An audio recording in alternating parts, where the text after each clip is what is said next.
Welcome to the Everyday Magic Podcast. I'm Anya Rock.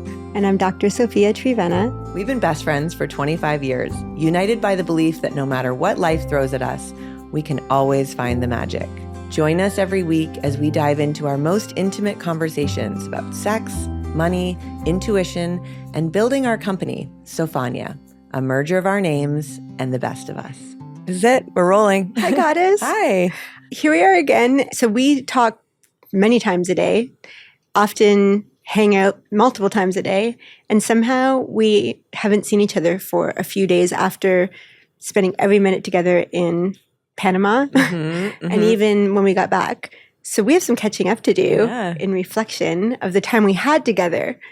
And since we've been apart, where do we begin? I thought it was interesting. I mean, we had a great trip to Panama, which was for the first time for both of us in a long time where we took a vacation. Real vacation. A yoga retreat that was hosted by a friend where I had a hard time justifying not having some sort of work related, I can tack on work somewhere. And I was like, how can I do this? First of all, can I take the time away from kids? It was a lot already that I'd committed to. Yes.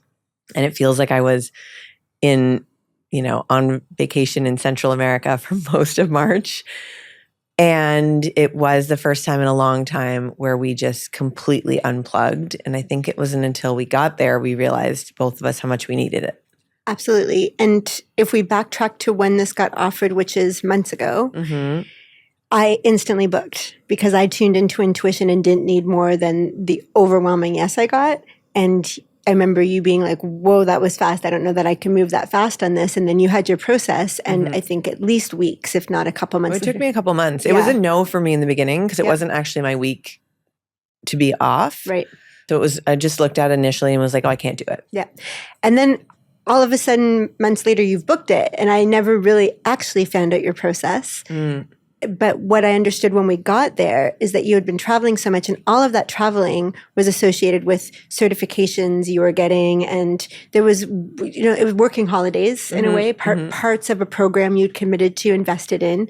So this was, I can see now how all of a sudden you're doing all of that, which is already asking so much of your time and resources. And then this comes along and you're like, how do I just go on vacation after all of that? When really I need to come back to my responsibilities, and I can't justify it because there's no program. It was basically, the invitation was like, there'll be yoga every day and meditation every day. Do it or don't do it. You'll have your own villa, your own swimming pool. Leave it or don't leave it. There'll be sunset gatherings, morning sunrise meditations. Do them or don't. And you were like, whoa.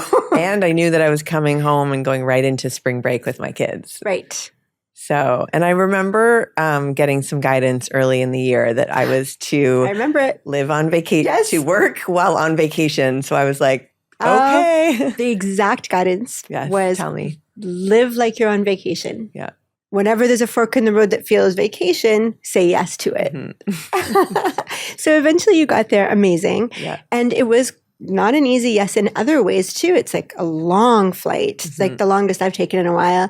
Then and then an overnight stay in a city we've never been in. Then a 6-hour bus ride to this very remote place with 25 women we don't know. I remember I heard about the bus ride. I'm like, 6-hour bus ride? Wait, whoa. Clearly, I'm looking up like, can I fly? How can I just meet them there? There's a helicopter. I'll take a chauffeur. Like there was, and I remember going, oh, I didn't read the fine print. And then I tuned in. I'm like, did I rush? Which the angels wouldn't let me. I get if I'm not supposed to.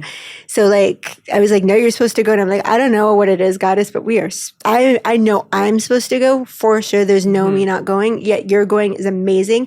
And then part of it was like, okay, well, we work together. Maybe we'll do, our website is almost done. We can do some review for it. Our packaging is the tiniest of a tweaks and it can go to, the next step. Right. Like there are all these little fun, creative things that we could do while we're together in paradise. Okay. So we then get there, we get on the bus the next morning, and we're sitting side by side on this bus, and I'm looking out the window, and all I'm seeing is raw nature, and like something begins to happen that I didn't expect. And that's the moment it started to change for me. When did you start to feel what this was about?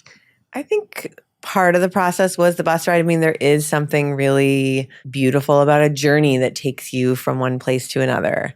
right? Having to feel the difference in the landscape too. It's why I drove my family across the country when we moved. I wanted them to feel the transition, to really have that slower process, and being surrounded by nature and seeing the landscape change, right? And kind of watching the cell service go away and just listening to music, listening to conversations buzz around us. Definitely there's a shift.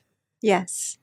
I felt a really special magic of just getting to be with you. Like, just to be. I get to do that on my own when you're away with your kids. I'll sit there and look out and watch sunset every day with Leela, my dog, and we'll just sit there and be in stillness together. But you and I haven't got to just be together in a long time. There's always thoughts and ideas and, creative. We're always creating or checking in or tuning in or talking to the angels together.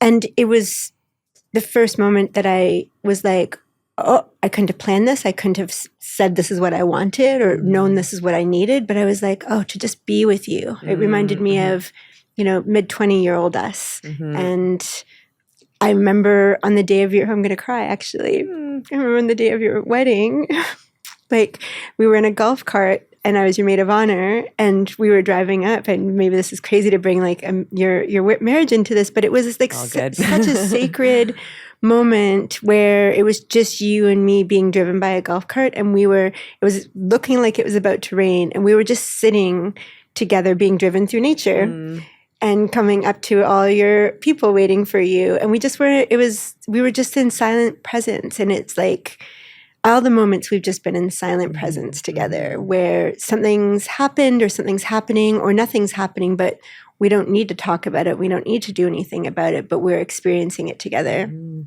I remember feeling that, and it was like I sunk into the us, the OG us.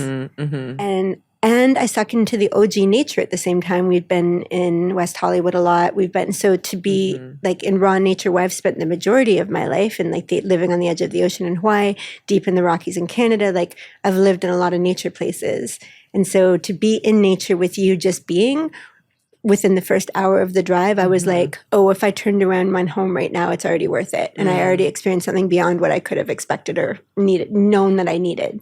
So it started for me early. And then fast forward to like arriving hours later, I felt like cleansed. How about you? Yeah, and we pulled cards. I mean, everyone's kind of like, oh, this long ride, and we're like, we had a great time. We pulled cards. We did tune in to some questions. Yes. Yeah, it felt like we were snacking. It just felt like we were actually in our very own little bubble. We got the giggles over something really, really hardcore giggles eventually. Yeah, like I'm 6 hours had a lot. We had hours for being. We had hours for giggling.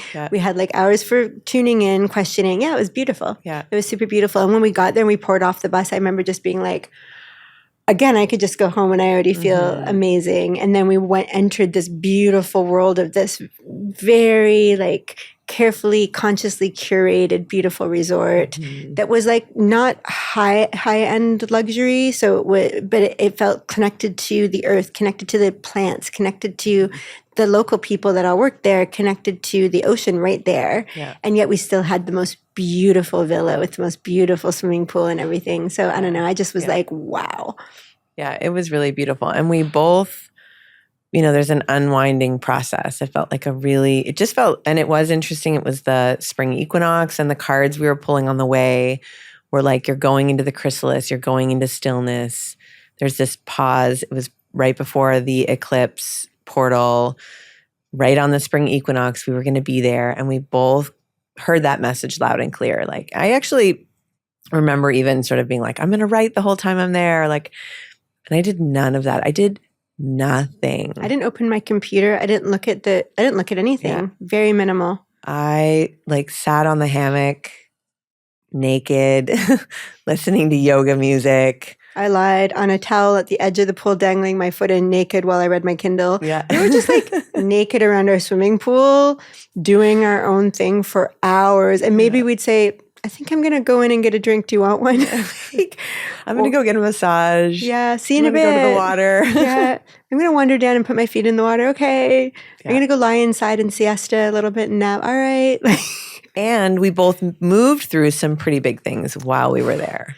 So we didn't really talk about it for the first little bit. I don't feel like we just both went into the silence. And I knew from the cards and from the feeling I had that this was the thing to do. And anytime I went to think to do anything else, it felt so collapsing. I was like, no, I'm not supposed to do this. And the first thing I noticed is that there was like this feeling of springs inside of me unwinding that I didn't know were there. I was like, oh, I needed this way more. And at one point, day 2 or 3, you said, who knew I just needed to be my best friend naked in nature? Like, and I was like, exactly what I've been feeling. And then the other thing I felt was this deep sadness that I couldn't put a finger on. And it was amorphous and I knew it needed to stay there. It was like, this is not something to solve. This is something to be with in the time it wants until it reveals itself to me. Yeah. And interestingly, I mean, I think we both came off of so many months of this big creation. I want to say pushing, but like holding, because it wasn't really a pushing process, but it was holding the vision of what was possible for the podcast, for the company. Meantime, I was trying to sort out in my personal life, like refinancing a mortgage, which required my divorce to be finalized. And everything kind of happened right before I left. So I got my divorce finalized. And I think 2 nights before we left, I signed the papers for my new mortgage, which you wouldn't think is a big deal, but like Herculean effort. It consumed you. It was like constantly being nitpicked every day to dig up something that took so much logistics and so much mental and emotional energy to bring up the old stuff to you. So it was just like I watched you do it. It was super intense. And I just finished the 5th book of 5 books being published within less than 2 years. And I just finished and pressed upload for the publishing like days before we left. Yeah. So we both had this kind of like, and I remember getting there and saying, you kind of don't realize how heavy what you're carrying it is until you put it down. We had just had all these open tabs running and it's taking up a bunch of bandwidth. And then you close the computer and you're like, oh my God. Yeah. Wow. Yeah. We can just sit in this presence, right? Yes. And it was divinely timed that like all of those, it would have been impossible to be in that place if I was still trying to fix those final things, get the closing, make it all happen. And it all like literally signed the papers days before. Yeah. And we had both shared pretty personal stories on the podcast. I was just thinking that. So I also knew that while we were in Panama, the podcast episode that I felt would be most vulnerable to me, that would break the unspoken codes of not only my family, but my culture. Like talking openly about hurts I had within my family goes not only against like the clan code, but also the Canadian code. Like I felt the weight of an entire country going, what are you doing? Like an entire country, what are you doing? And it made me go, maybe this is the chance. While I'm here, we have an editing window that we could veto this whole podcast episode. What am I doing this for? Who wins from this? Right. And I was sitting with that was one thing. And then the second thing I was sitting with was this mystery sadness that I didn't know if they were related or not, and nothing in me could find out. And I knew from the cards we had done and the process was that it was going to be a journey through the entire time we were there until it would some point reveal itself and wrap up. So that's what I was sitting with in the heaviness, while I also felt all these things fall off of me. It was like all the things fell off that no longer needed my bandwidth. And in that remaining bandwidth, it was like, now deal with these important things. Like figure out what you feel about the codes that you were born into, and if and why you want to break them.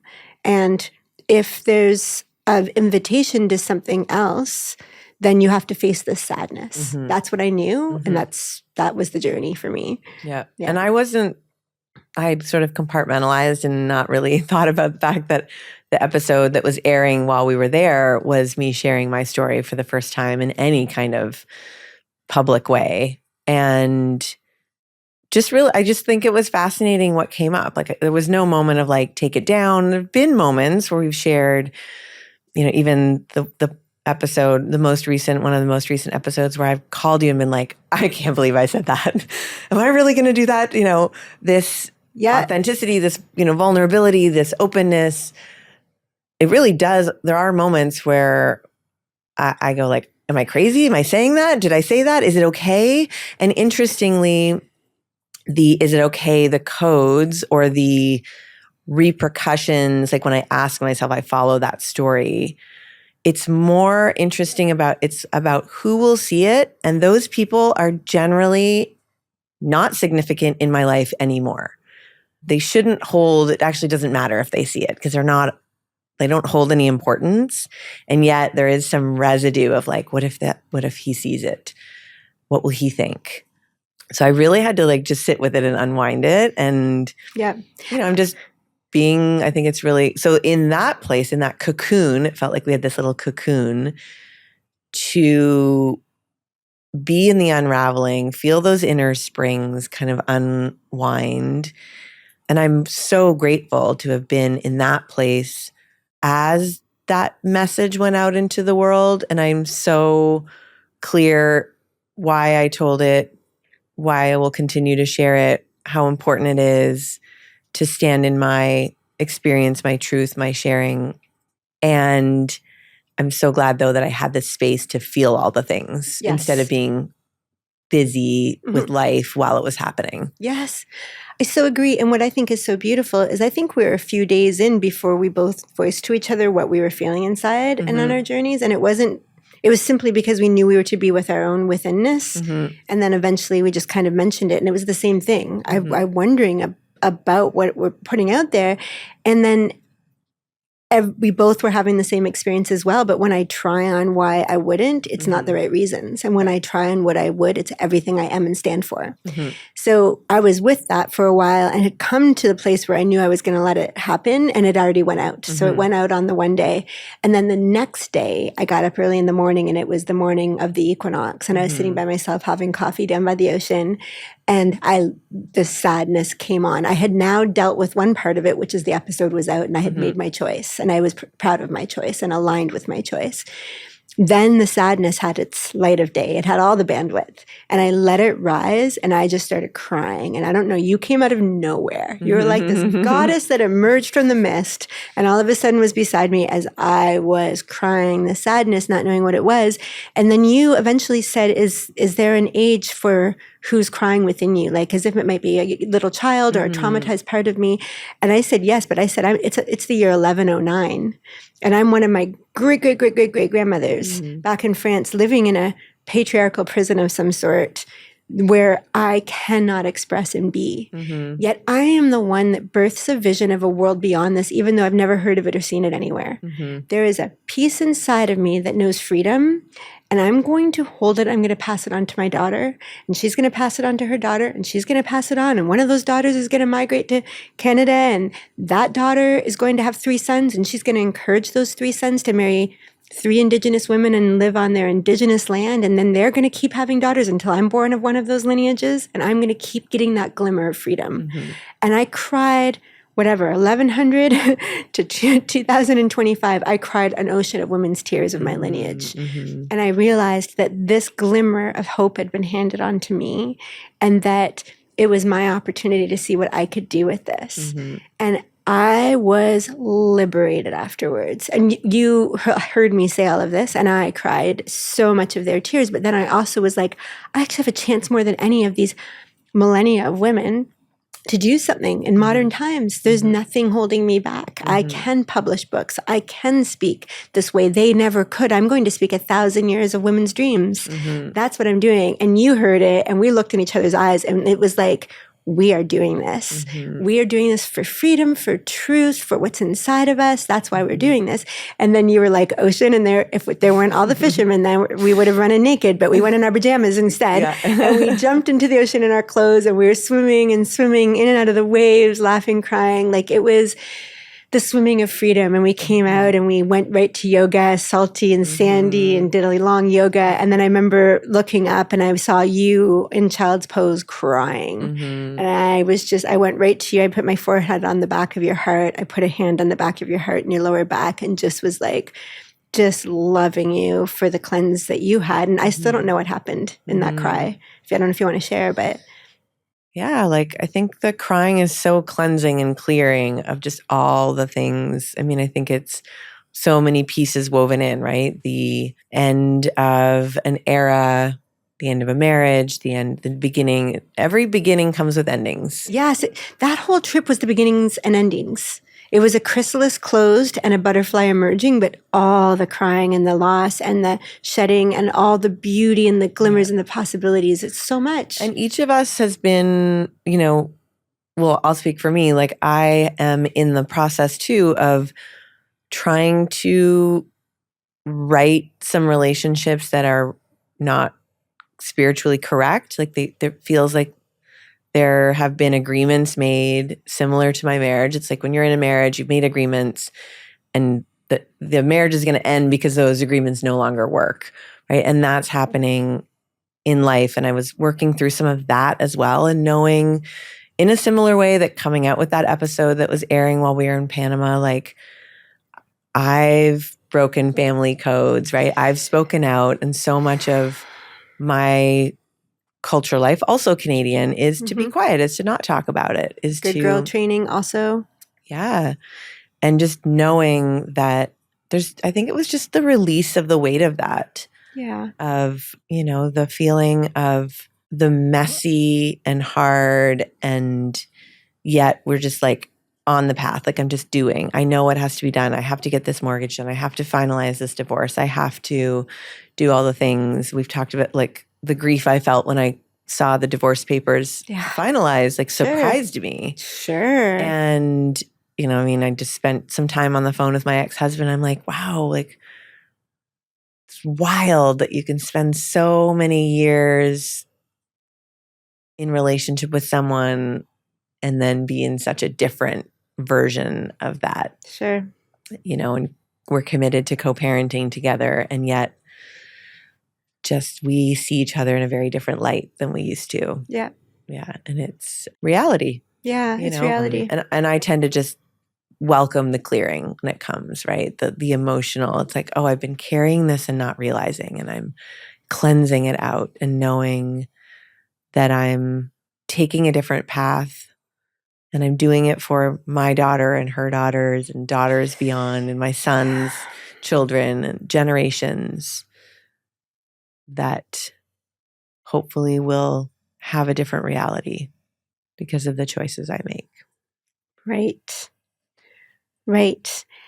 And it makes you question the codes. And the codes were given to our DNA thousands of years ago and carried forward as much as the glimmers. And do we choose the biological programming that help people stay safe in archaic conditions of imprisonment and patriarchy, and or do we honor the glimmers that if they had been entertained in a previous lifetime under different conditions, we might die?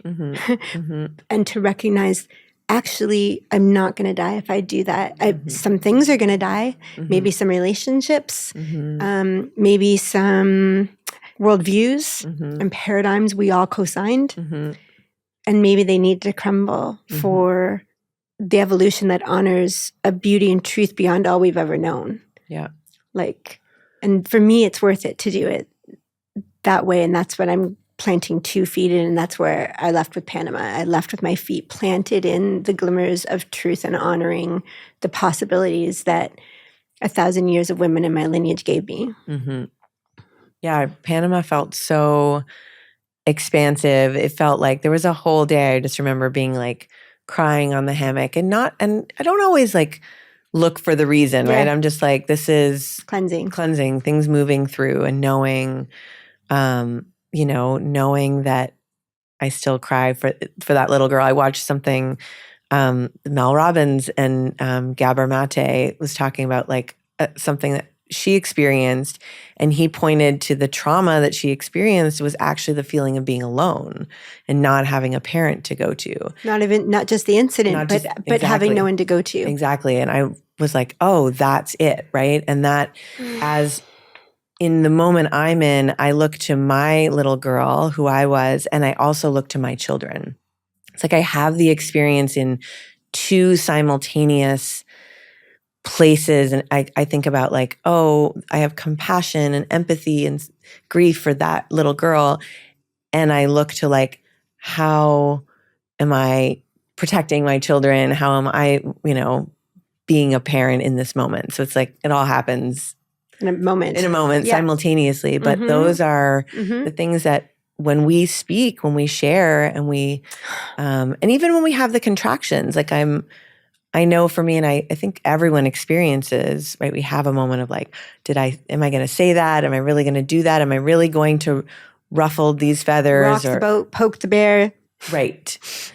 Go on, a podcast and talk about this, or sit down and tell someone I'm, not willing to have that relationship in that way. Yeah. I mean, what's your process for when that contraction comes? Because I know I have some practices that help me through it, but I'm curious, what are yours? I have one universal practice I use for almost anything that's a crystallization of 20 years of a million things.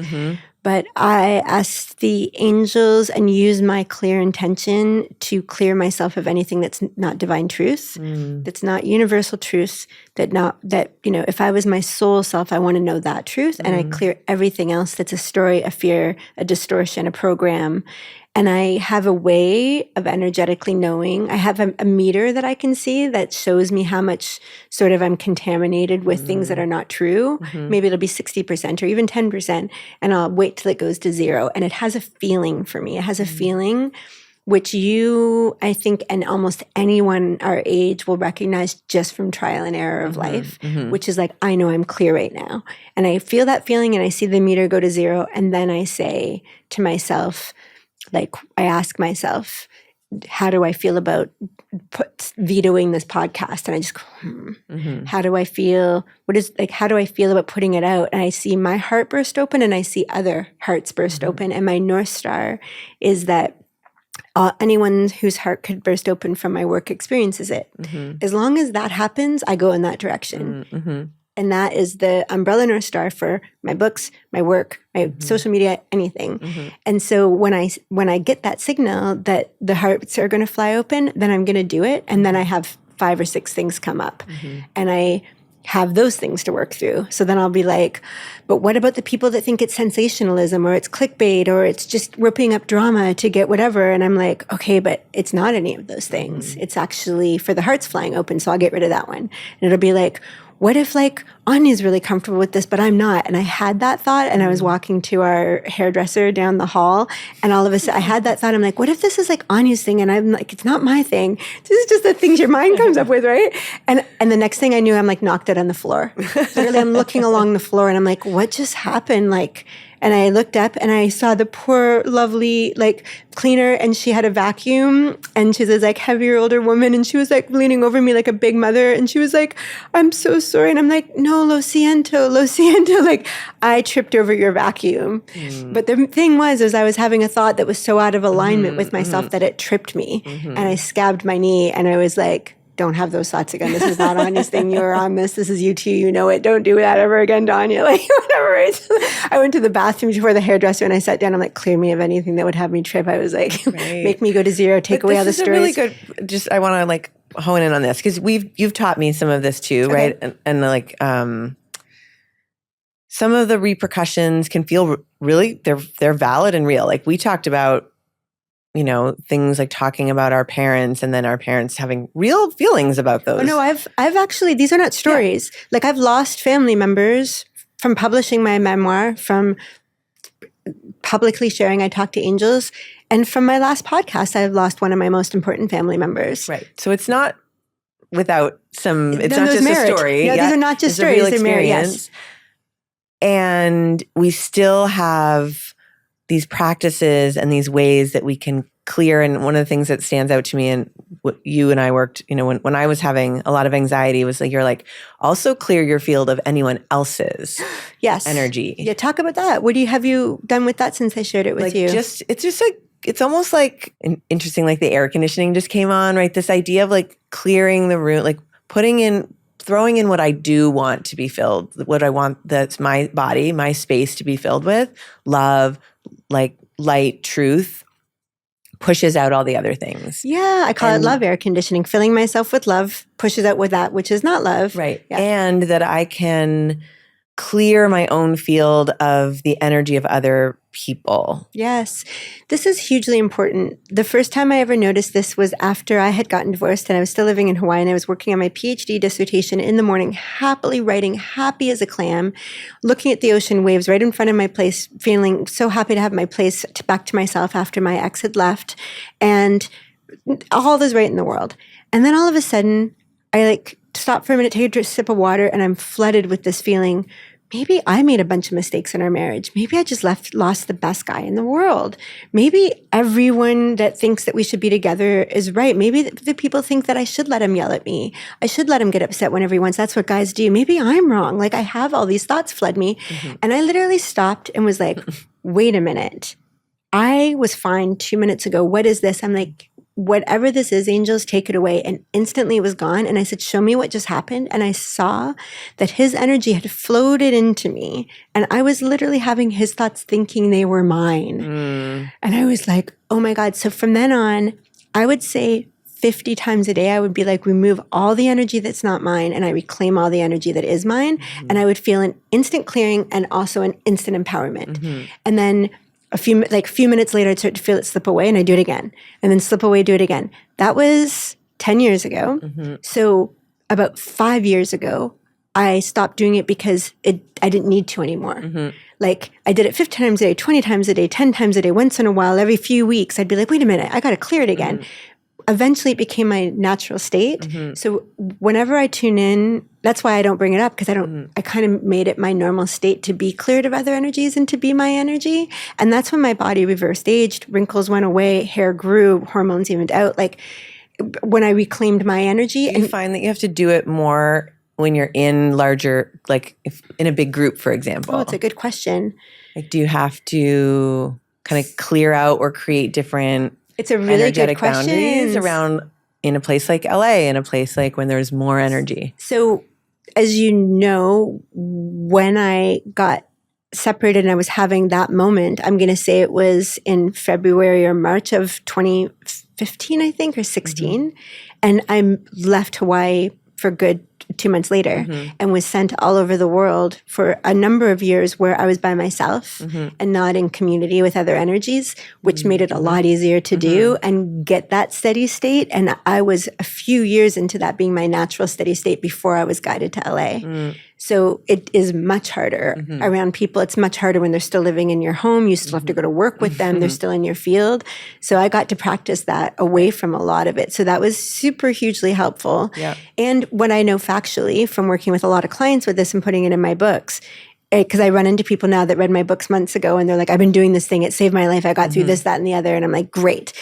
The bottom line is that if you do that all the time, no matter what your circumstance, it's going to get better. Mm-hmm. Is mm-hmm. it easier away from the circumstances? Of course.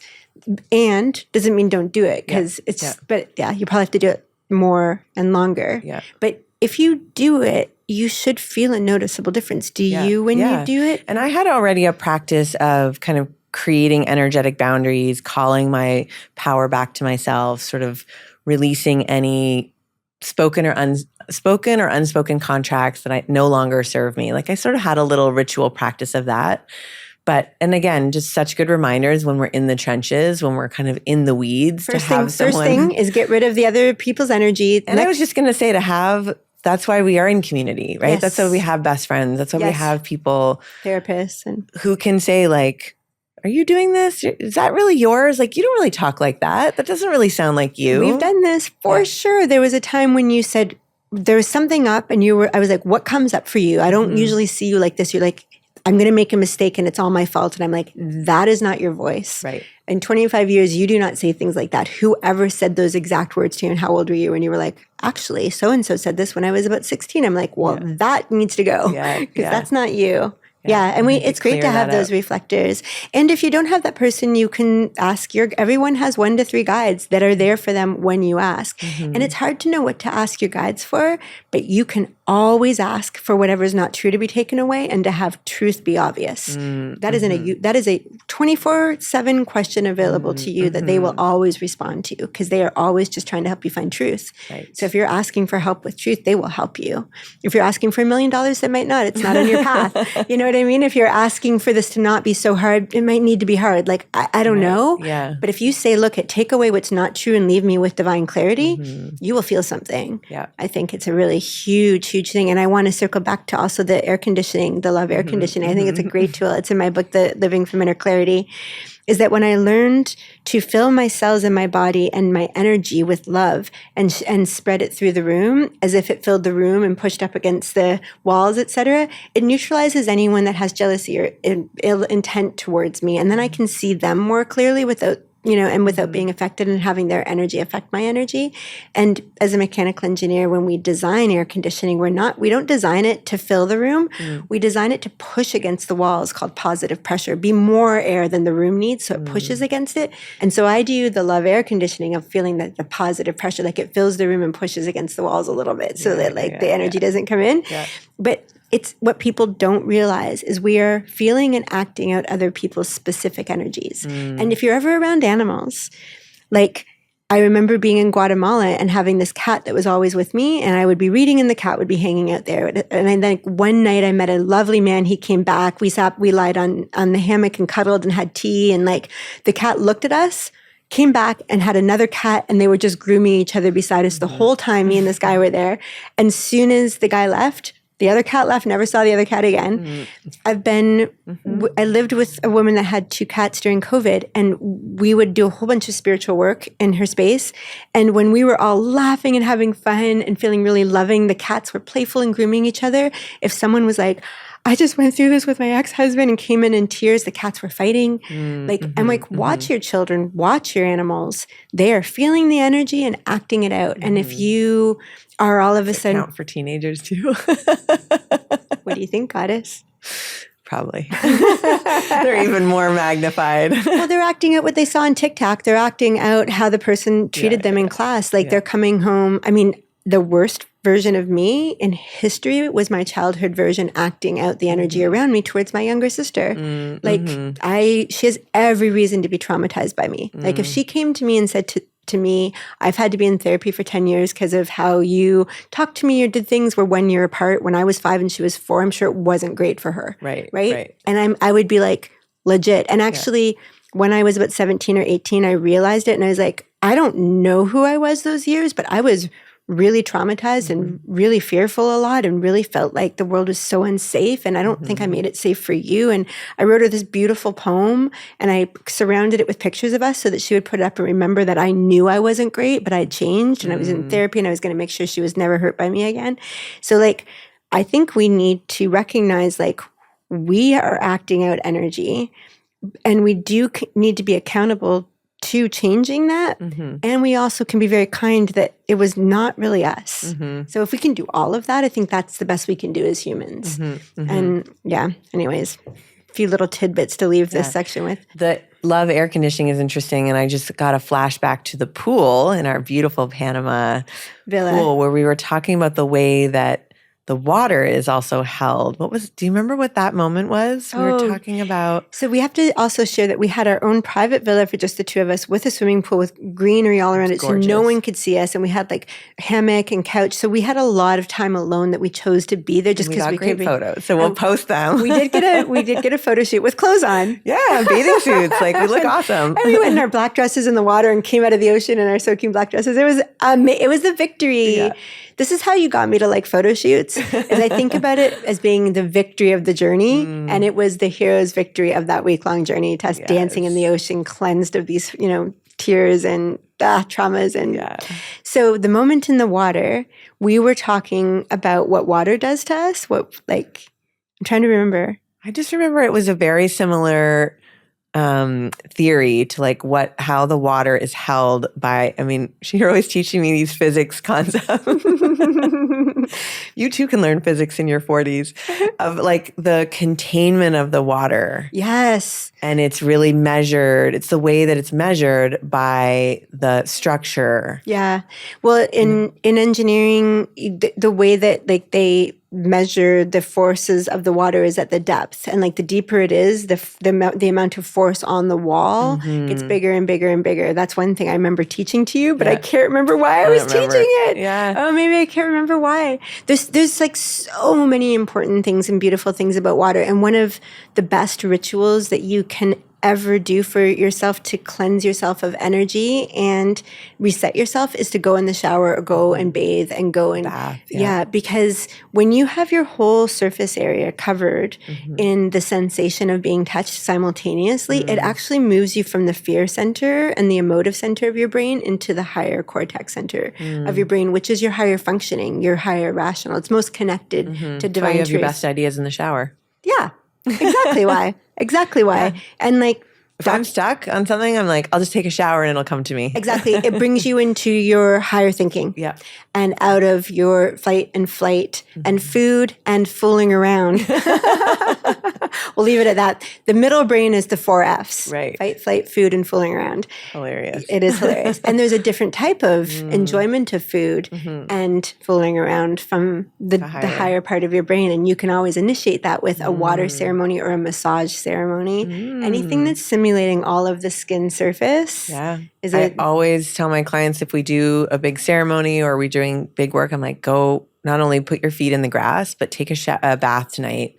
Put, some salt in the bath, magnesium or Epsom salts, and just soak. Yeah. So grounding and so cleansing. Yes. Totally. Yeah. So beautiful. Yeah. We had a lot of ritual moments. Yeah. A lot of water cleansing together, actually. Yeah. And the ocean is always. And warm water. Yes. Warm water in the ocean. Warm ocean water. You don't have to freeze in the so California cleansing. Beaches. The whole 10 years I lived in Hawaii, whenever I'd go in the ocean, I would dive in 3 times to be in the water. And every time I left, I would pick something I was going to leave in the ocean that felt almost impossible, like stress that I don't have money for rent right now. Like, that seems impossible. And I would dive under 3 times to leave it, and I'd walk out of the water and it would be gone. Beautiful. So, there is something about that. And I feel like it is representative of the universe and the ability for the infinite to hold things that you don't have to, that are not yours to hold. So I'll say, like, if there's nothing for me to worry about with this, can you please just take the worry away and give me the logical next step? Yes. Yeah. That's also been a huge ritual, is just like, take away the worry, take away anything that's not truth, and only leave me with the truth. And it does take away the anxiety and the fear. Yeah. We also, I want to say too, being on this, being in the company of 25 women, and being in this it was really held as a beautiful, sacred space. And it's one thing we talked about as we were talking about this episode, and talking about we've let a lot of people fall away in our lives. And through the evolution of becoming who we are and being in our full expression. But we've also brought in incredible people, and people I always share, like, I have had a council of women friends and people in my corner. And it's like trusting that as you're letting things go, what is actually aligned and the people that are aligned are going to emerge. Yes. What I love about this, and some of them continue, like you and I, right? You and I deepen. I know for the years that you've been talking to me, you have like some women that every time you talk to me and say, well, this is what so-and-so said and what so-and-so said, I have agreed with every single thing they say. It always feels like truth and wisdom. Like, they have the same signature as what I feel energetically when I tell the angels to take away non-truth and leave the divine truth. It's like they naturally do that. Yeah. And you naturally do that. And I naturally do that. And Wendy, who's been my best friend since 13, naturally does that. And my older sister, Jocelyn, naturally does that. I'm realizing that the women that or the people that have either continued or come in, I never realized it to this moment. They are naturally doing whatever they do to get there. Either they have their tools, or they just live that natural way, or they've done their work, or they have their counsel. But whatever, when we show up with each other, we are showing up in that signature to me that feels like truth. And truth isn't easy. Truth is, this is coming up for me, or I think we need to change this, or I know you had that idea, but I disagree. Like, truth is, but I love it. Like, I love truth way more than always agreeing, always being right. Like, I love being wrong if the truth shows me where I'm wrong. So like, it's almost like that is what's gone forward. And anyone that's living in some sort of distortion or projection about me or us or who I'm supposed to be or what I'm supposed to do has an agenda for me or a recipe for what I should be doing and I'm not doing it. That's what's fallen away. Does that feel right? Yeah. Yeah. And I think what I saw in each of the women on their own journey, right, was everyone kind of creating the time and space to come to their own truth of like, you know, you do create these portals, these cocoons of time and space, and to reflect to each other in the micro moments, right? It's like some of us may stay connected or we won't, but you have these moments with these, we go in strangers, you go into this intimacy, into this shared experience of transformation and come out on the other side different. And I think calibrate differently, right, for who we're bringing in. I think one of the most hilarious things is that when people that don't do retreats see them, they think, oh, you're just on vacation. Like, people structure so much busyness and to-do lists and activities and TV to not ever slow down and stop and feel. And I've talked to even close friends we have, and I'm like, maybe just slow down and feel that or go there one day. And they're like, it's too much. It's too much. I just can't. And what those retreats do are actually strip away all of that so you go there.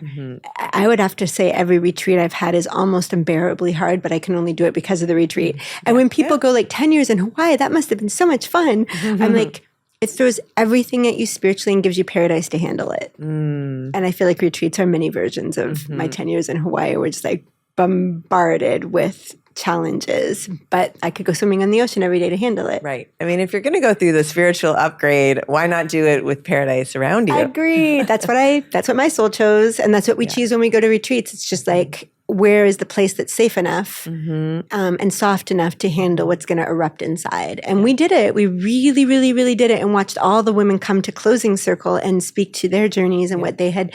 Everyone cried in open circle, every single one, about what was cracking open in them that they hadn't seen, that they'd never really been loved, that they'd never really been seen, that they'd been treated quite badly their whole lives, that there was a toxic streak in their family, or like everyone's words and crying were there, and everyone was like, everyone said, I didn't even know this was there. That 6-hour drive and that place and that circle of women and that code of truth that the leader held for us allowed us all to go, oh my God, this has been here for a long time and I've not had the safe place to let it come forward. And everyone went on their journey. And we came to closing circle and everyone's like, and everyone had their own version of the same thing.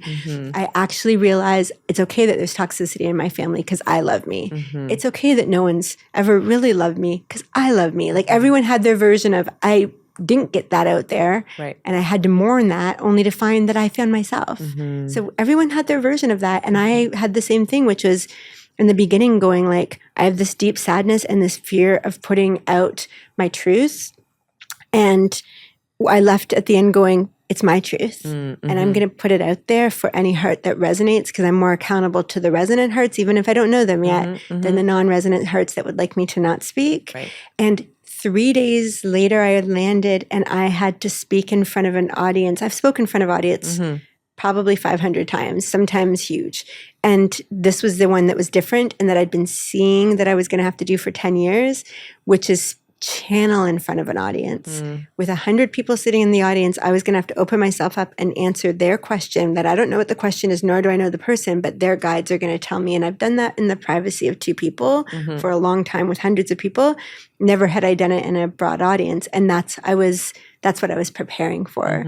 So I knew that I was landing going to that. So what was your wrap up like for that journey? And I just reflected this the other day, like 2023, there was actually an eclipse, May of 2023, and it was the beginning of me sort of setting everything on fire, right? Really recognizing. I mean, I was just reflecting this to someone yesterday. I spent most of that month crying. Like, I would get on a Zoom and cry. I would go to a meet. Like, I just was like, I am unhooking. I'm letting go of all the things that make my identity. I'm this blowing them all was including the up. divorce. Yeah, 2023 is when that's when you started the divorce process. I think May was kind of, we were just setting out on that process. And so astrologically, we just actually completed that cycle with this last eclipse. Wow. And we were on this trip in Panama, having this complete kind of emergence out of that initiation, right? That time of life. So for me coming out, it was this similar, like I've created this space for myself and I'm emerging as the new version of me. And I'm stepping into a whole new bloom, my second bloom. Yay. Oh, your second bloom. That was the card you drew just before we started. And trusting that process. There's still healing, there's still pieces, but trusting that process. And I really came out. I mean, I came home, and while you went on the stage, I took my kids on their spring break and did such the opposite kind of trip, right? We went to Cabo for a couple days, but we just got to be with each other. And I remember actually we got on the phone or video a couple hours after I got back, and you're like, I really feel the love field in your house in a different way than I usually do. Like when we are together, me and my kids, like we really do kind of create this beautiful love field. And it is our future, right? We're moving. They'll have a love field with their dad and they'll have a love field with me, but it'll be different than it was. Beautiful. Yeah, I felt the big difference. And it was so interesting to land and you instantly, both of us to go to our own worlds. Mm-hmm. You to go with your kids to Cabo and me to go on stage to do live channeling for the first time. Yeah. The culmination of long time work for both of us to change our realities, to do something that's really, really us, right? And I definitely felt the difference with you. And it was similar to me. Like my love field was the team that got together to create an elevated experience of my talk. They had roses everywhere, candles everywhere, blown up posters everywhere, a neon sign that the power of the divine feminine I sat under. Like that was all them white velvet curtains behind me. They so believed in what I was speaking about and had curated this beautiful experience, like a huge, huge thing of flowers. Like, and I just was like, wow, like this is incredible that this people, like 5 people came up with this beautiful set for me. And then on top of it, the audience felt beloved. Like the most hurtful thing energetically is if I open myself and someone blasts me with low vibration energy, like the physics of anger or skepticism or hurt or meanness of any kind. And I was like, what if someone in the audience just decides to be mean to me? Like just be a heckler, just be whatever, which I handled academically and professionally because I'm not energetically open. I would just be like, whatever, climate change isn't real while I'm talking about renewable energy. Okay, I can handle that, right? But this was like, what if I'm open and wanting to feel their energy so that I can give them a reading and they all of a sudden turn mean? I would fall off and double over in pain, right? Like fall off the chair. So that was my biggest fear.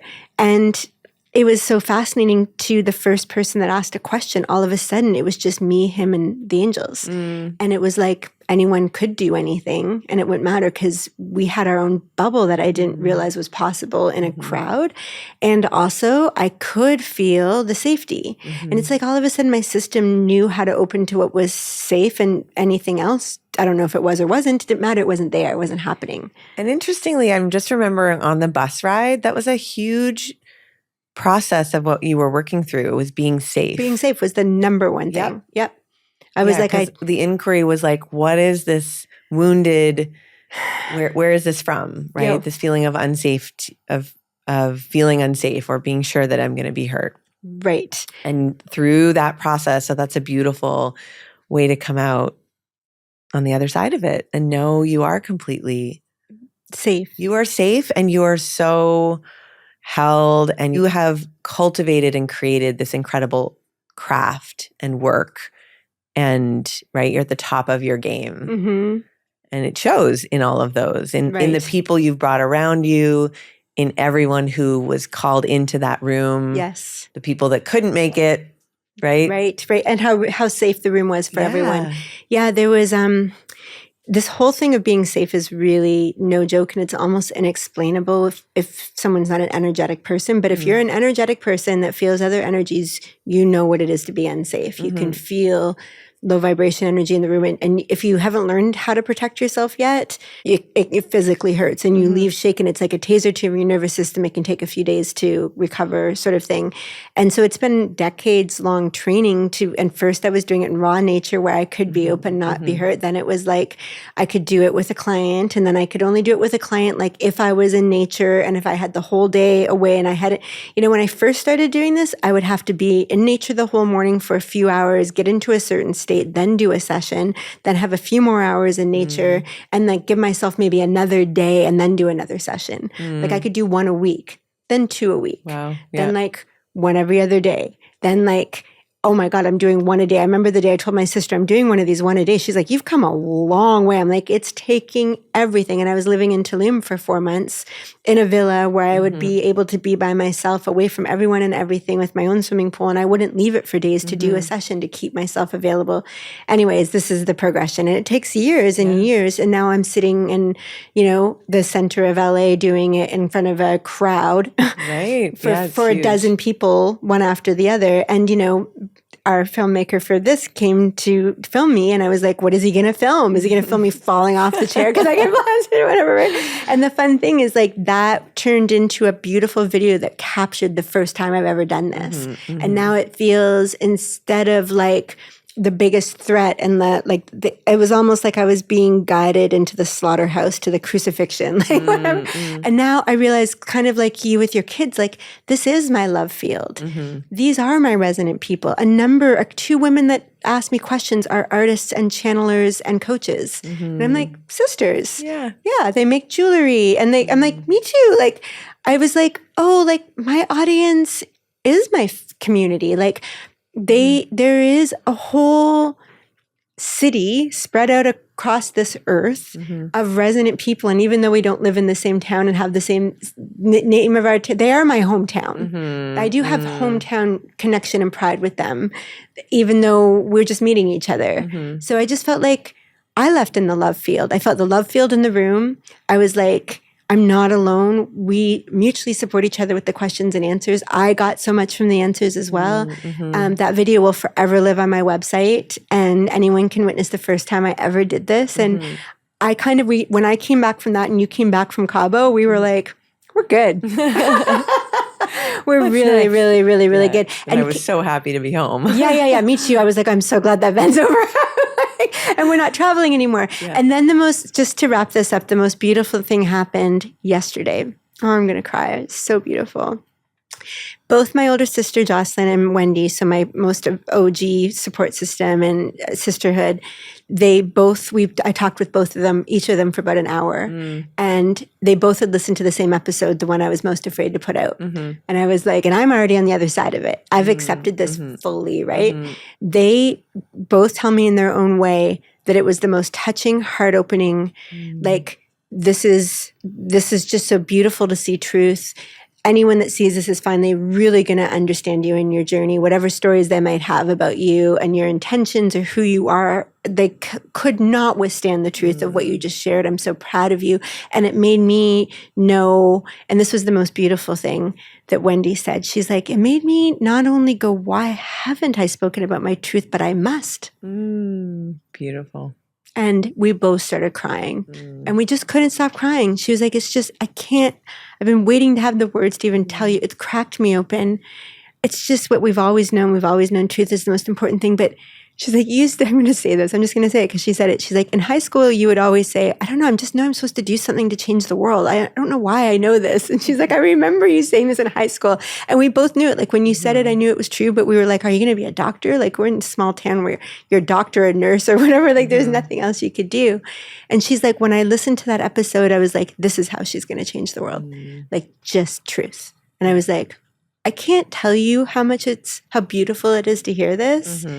I got to this myself before hearing any outside validation that anyone's heart flew open from this. I saw it would happen, but your heart flew open from it. She's like, beyond. And I was like, then this is the most beautiful thing ever. And then this morning I woke up and the first thing she texted before I came to meet you here, she said, when I left you, I put my phone down on the counter and it lit up, which it never does. And it was open to lyrics of a song, which I didn't even know it could do. And she shared the lyrics, and the lyrics were basically the way that things marinate over a long time creates the most beautiful scent, the most heart-opening truth. And it takes the time it takes, and nature's process is beautiful. And on my WhatsApp, my saying is, nature doesn't hurry, yet all gets accomplished. And it was the essence of the beauty and the depth and the length of something is the true beauty of life. And it reminds me of your card that you drew this morning, and our film drew this morning the exact same card, the grandmother's, which is, there's lineages of time. And it's what I got in Panama. You're carrying a glimmer. Just take the next step. You don't need to take it all the way, but take it where you can take it. Yeah. Beautiful. It's really beautiful. Thanks for sharing that beautiful story. Yeah, I'm really glad we had that adventure together and then took all we learned into our own flows. And we're in we're new chapters. Yeah. We're new chapters where we're safe. Spring has bloomed. Spring has bloomed, and we're in the love fields that we've curated and cultivated. We deserve it. Yeah, it was beautiful. Thanks for being on the journey with us. We'd love to have you as part of the ongoing conversation. Join us on our socials at Sophia Beauty and join our email community at sophiabeauty.com. Don't forget to like, follow, and subscribe so you don't miss an episode.